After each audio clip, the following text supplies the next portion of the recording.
Good evening, everybody. To some of you for the second time this evening, welcome to Wizards Outlook. Joined as always, we got Raymond Lyons, Cardell Dudley Jr., Wilson Tarpe Jr., and again, it's Wizards Outlook. As for the Wizards this evening, they did not fare that well. They came off the big win / meltdown, Brooklyn, depending on whoever you want to look at it. Either way, big win against Brooklyn. And then tonight, the same things we've been talking about all season, kind of rear their ugly head. Late in the fourth, despite going down in the hole early, I think they had it cut to as little as 7, and then 3 consecutive possessions of bad defense. And next thing you know, it was out of reach again. I know we all saw Dame with the little Dame time moment late in the game, a couple back-to-back possessions, drove baseline for the dunk, and then had the young boy out on an island, and Dame provided a nice little dagger to end this evening's festivities. Cardell, we'll start with you. Just your thoughts on tonight's game. Same thing we've been talking about earlier game. The Wizards' horrible defense. Like you said, they got it down though. Actually a 4-point deficit at the 4 or 5 mark. Denny made the 27-foot 3-pointer from Bill. The next thing you know, Portland responded. 3 from Gary Trent, dunk from Dame, free throws from Covington, step back 3 from Dame, and that was it. So reserves going to get you some minutes and stuff. That was it. It's the same thing. Just looking at Portland's team, they're not the best defensive, but they hold for stretches during the game where they hold you down or whatnot. The problem is they are one of the best 3-point shooting teams in the league and one of the best free throw shooting teams in the league. So even if they get down, they can come back. And if they have a lead, they can hold it because they don't miss free throws at all. I think they're number 1 in the free throw percentage at 82%. They went 23 for 23 today, and that was what looking at the preview, studying them, watching film. That's what worried me because when you're bad defensively, it's not just the shots you're giving up. You put people on the free throw line to get easy buckets. So when you have that, you can't come back. I don't care if you have an explosion, whatever. You can't. It's hard to beat that team without getting stops. Period. They had 6 players in double figures, and let's be frank. They picked on Bertans. They picked on the guys on the Wizards that they know don't have the athleticism and can't play defense. And the reason why Bertans has been off pretty much for the majority of the season, his legs are gone. They're forcing him to play defense. That's what you do with shooters. You take their legs. And he has no other way to score and make an impact. He's getting cooked defensively, so you hope he can get going to make 3-pointers, and he don't. You know what I'm saying? He shot 2 for 10, literally 2 for 10 from 3, which was his field goal. And got 8 up. So what you paying him for, he's not giving you. So you take him out the game, puts more pressure on Westbrook and Bill to thrive. Rui got his rhythm back tonight. You can see 24 points, Lay's getting back 10 to 12 shooting. Big block in the fourth, hustling back at the Dame. But the thing is it's not just him. Why can't you do that throughout the game? Why I gotta be desperation time for you to try to fight and stuff? I just don't get it. Denny had a good game, and Garrison, as you see, he's getting more and more into the rotation. He's roughing guys' minutes because he plays hard and he defends. They didn't do anything with Gary Trent Jr. and Rob Covington. They shot lights out from deep. They were so concerned with Dame, and that's what happens when you're a bad defensive team. You get so focused on the stars, you forget about the other complementary players that can burn you just as bad. I mean, he's shooting above 40%. Then Robert Covington shot lights out too. Melo came off the bench, and like I said, doing the focus show, having Bertans on Melo at any age is disrespectful. I don't care what age he is. So he went to work on him, and he got in the rhythm with Bertans going on. Then he did what he had to do. It just comes back to the Wizards defense, and it will. That's been the main reason why they've lost. There's nothing else to really even try to bring up. I don't care what they do offensively. I don't care if Russ got his legs back. Until they learn how to get stops, man, it's going to keep being a barrage of L's, and there's no getting around that. I don't understand. I'm really just dumbfounded at this point why, other than we know they don't have the best athletes on the perimeter in the paint, why they can't get more stops. because they seem to get them when they come back for some reason, and then they just fall apart. So they're capable. It's just, I mean, at this point, man, it doesn't even make sense to get frustrated anymore. They are who they are, and it is what it is, man. Right. Yeah, I'm with Cardell, man. I'm not about to let them drive my blood pressure up. I'm gonna let the dudes that get paid to worry about that, and I'm gonna just objectively talk about it. I mean, it's their defense, plain and simple. Portland scored 132 points. They made 21 threes. They only had 19 assists as a team, so it's not like they executing and whipping the ball around and just getting guys looks. I mean, dudes are just getting clean looks because the Wizards not playing defense. Like I really don't understand it. Like, they played for one stretch early in the fourth quarter. They kind of locked down and was able to claw back into the game, but the other 36 minutes of the game or what have you is non-existent. Like you're not gonna win that way, plain and simple, man. Like, it's just I know we kind of beating the dead drum here, but if they don't want us to talk about it, then they should fix it. So that is what it is. And regarding Bertans, man, Chris Miller asked, when they was doing their post game, is he giving you enough offensively to risk leaving him out there as a defensive liability? And the answer to that is obviously no, because he's not giving you anything offensively. So I mean, they between the rock and the hard place with him. They gave him that money, but look, man, if I wouldn't play him. I mean, it's a waste at this point. Bro, 32% from three this year. I don't want to hear about the legs no more. 32. Look. Even when you have COVID, you can't practice. Let's be real. What's stopping your ass from getting outside and running? Keeping your legs strong, dog. Do something. So I don't even want to hear that. Keeping your wind up so your legs can be ready to go. You're a pro. You got the new bag. And just my bad, Ryan. Go ahead, dog. 32%. You good, man. You good. But yeah, I would really cut my losses, man. Like, what's the purpose? What is the purpose? And then you got a guy that Garrison Matthews will be getting all his minutes if I'm sure. For sure. Like, honestly, if you want the minutes back, you gotta earn them. Plain and simple, man. Like, that's ridiculous. Like, he's literally giving them nothing.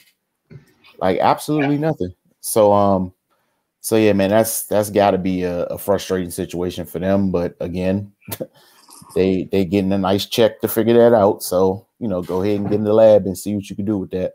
But on Portland side, of course, Dame did what he did. Melo went to work. He had a bounce back game, and they just let Gary Trent Jr. and Robert Covington have a day. Those guys are very capable shooters, and I guess with them already, the Wizards already not being very stout defensively, they put all their energy into the usual suspects that the other guys just got off scot-free, and it hurt them. But yeah, man, I don't understand how this is happening with a professional basketball team. Like, it's terrible.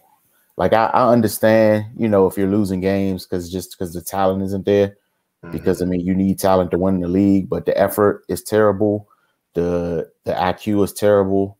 Like, it's no excuse for it. So yeah, man, they just gotta get it together. Dennis Smith Jr. asked to play in the G League. Maybe some of them need to ask to play in the G League. Just to, I don't know. Maybe it's too overwhelming for them up here. But with no fans.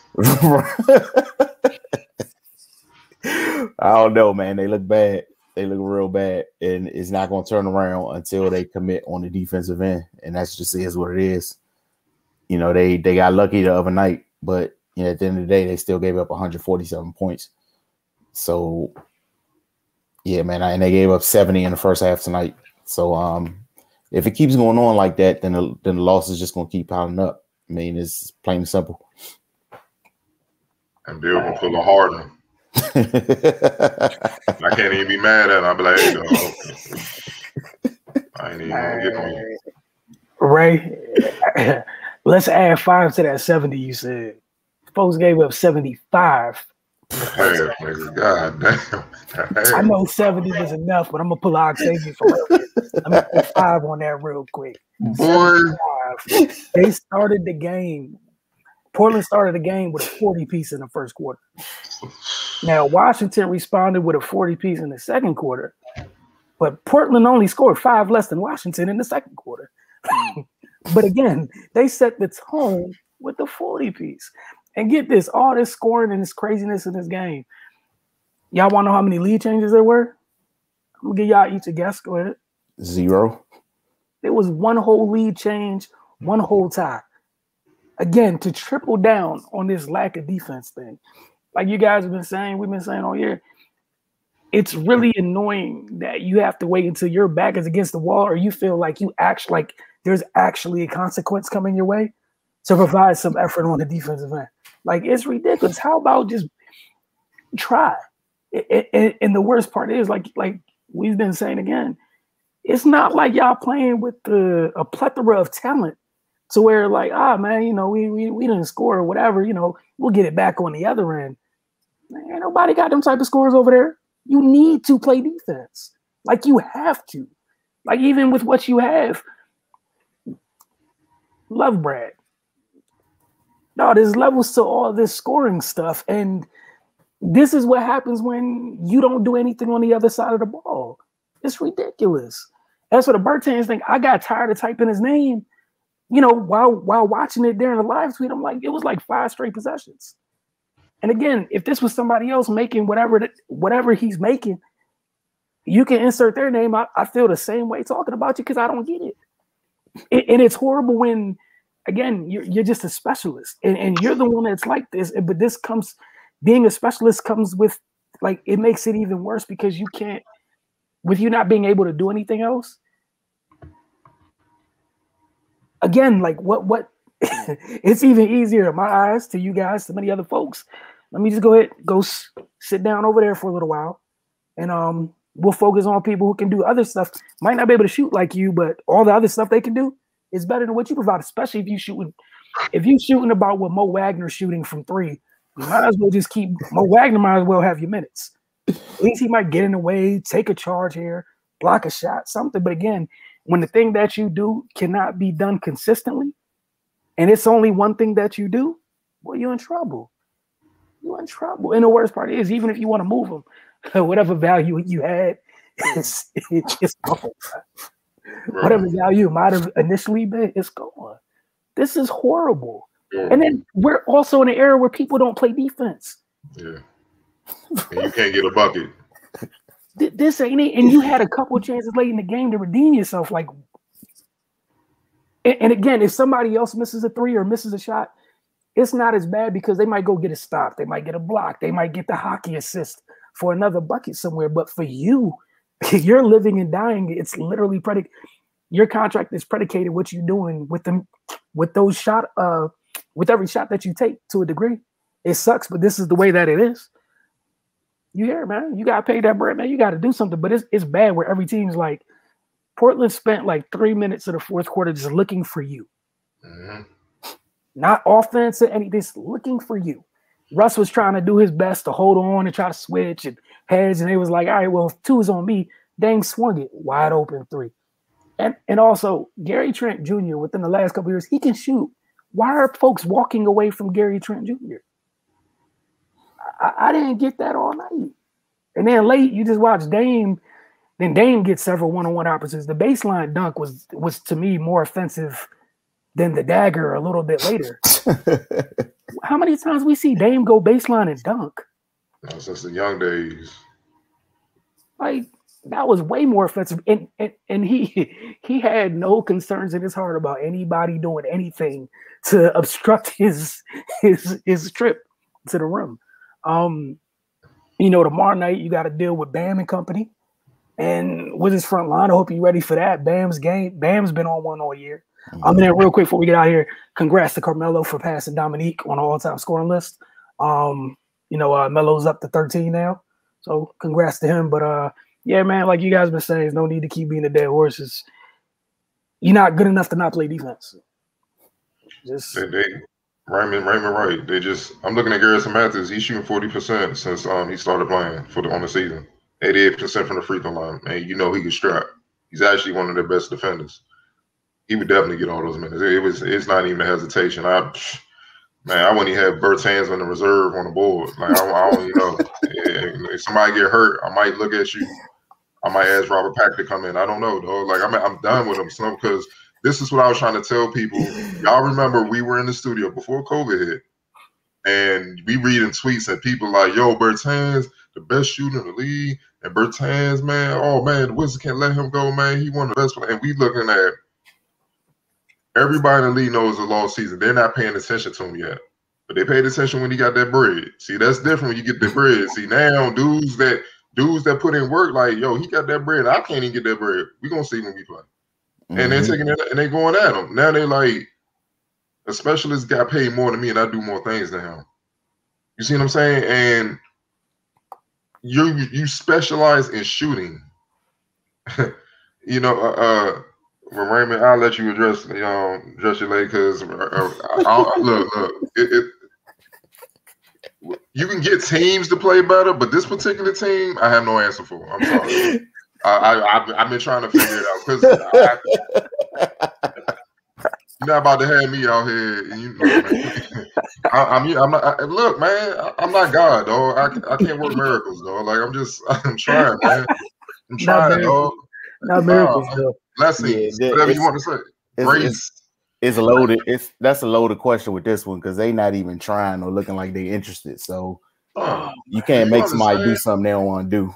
Bro, do you understand? The coaches, I know it ain't the league, but the coach I played for all the way up through college, if we play defense like this, I would literally be scared to go to practice the next day. I know it's going to be life-threatening. It won't be life-threatening, dog. I'll be in class it's like, and I had a couple of those practices. It's like you F up in school and you know your mother like, I'm going to call your father when you get out of school. He's going to whoop your ass, right? And all day at school, it's that same type of feeling. Because you know it's coming, there ain't nothing you can do, dog. You just depressed, man. I mean, come on, dog. Like it just come down to this, man. It come down to what's in your chest, dog. Like y'all ain't about to keep doing all that. We just saw a heavyweight matchup at the same time. Nets in Brooklyn, all world, everything scores. They strapping and making tough shots, going at, like it's no excuse. They getting defensive plays, ripping each other, blocking people's shots, and all the hitting. They going at it. Y'all letting dudes, bro. Y'all letting dudes about to get career money off this. Maybe that's it. I don't know. And this was all CJ. This is what makes it more CJ out. Like, y'all got it, man. I'm good. Yeah. This was literally a night in which we watched James Actual Harden play more defense than the Washington Wizards. Yes, he got to stop. And this is not even me being funny. This just to let you know the level of where we're at that we're speaking.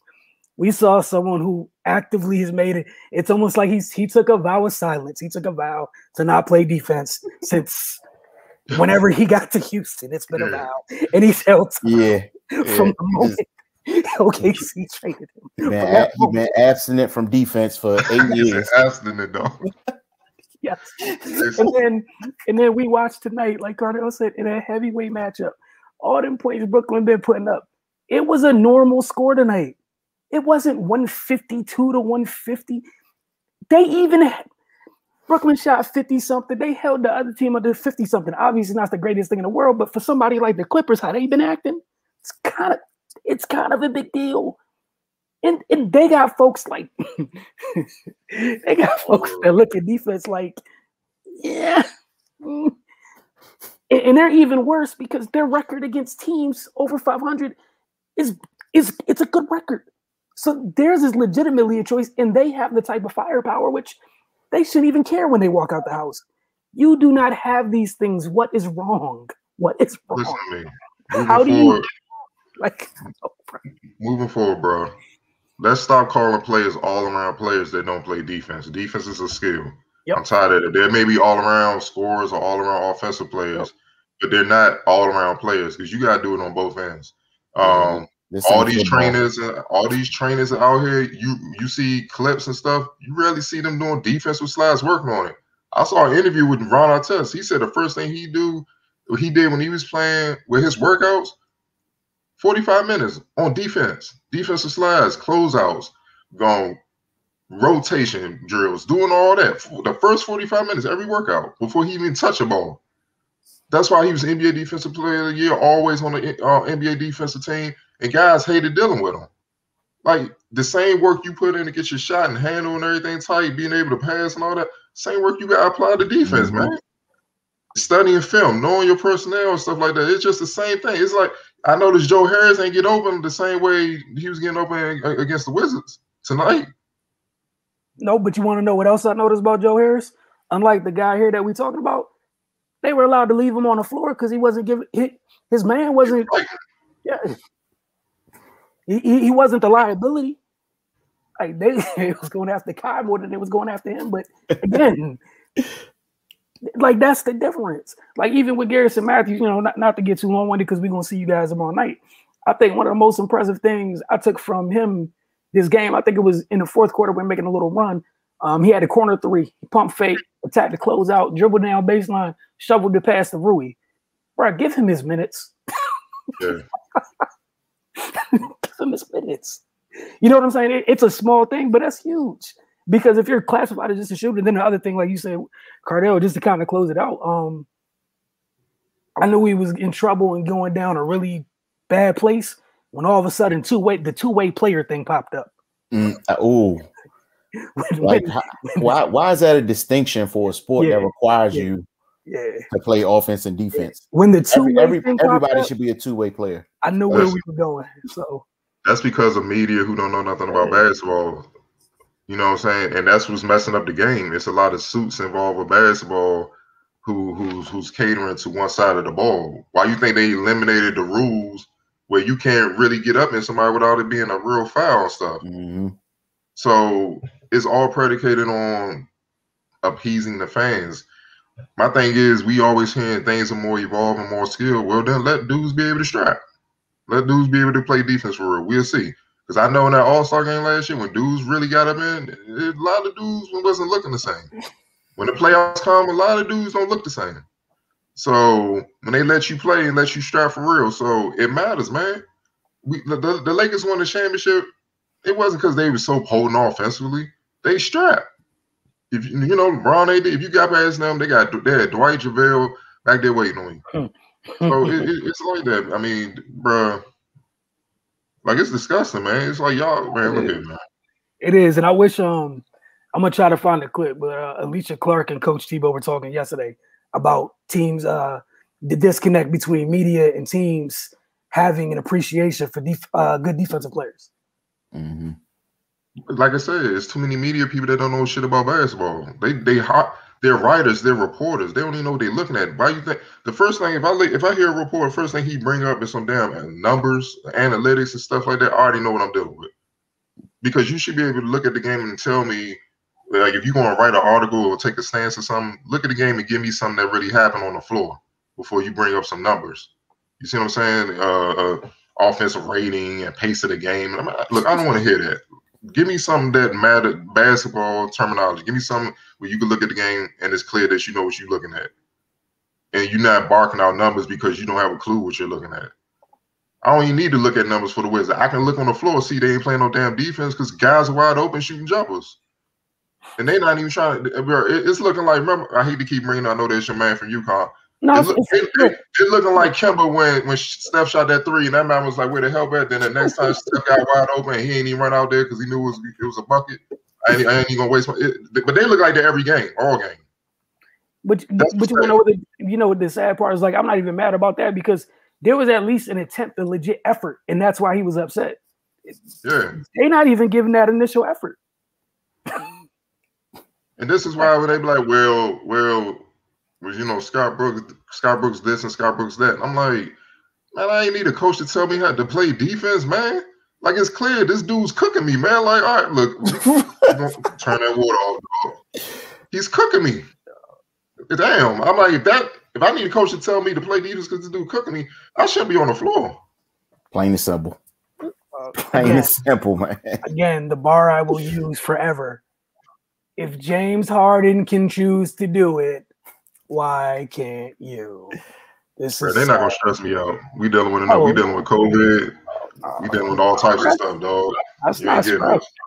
But and like that's the sad thing. I'm in a place where I don't care. I don't care what wonderful numbers happen on offensive end. It just doesn't matter. If you're giving up, if you outscore your dude by 5 and you had 40, I mean,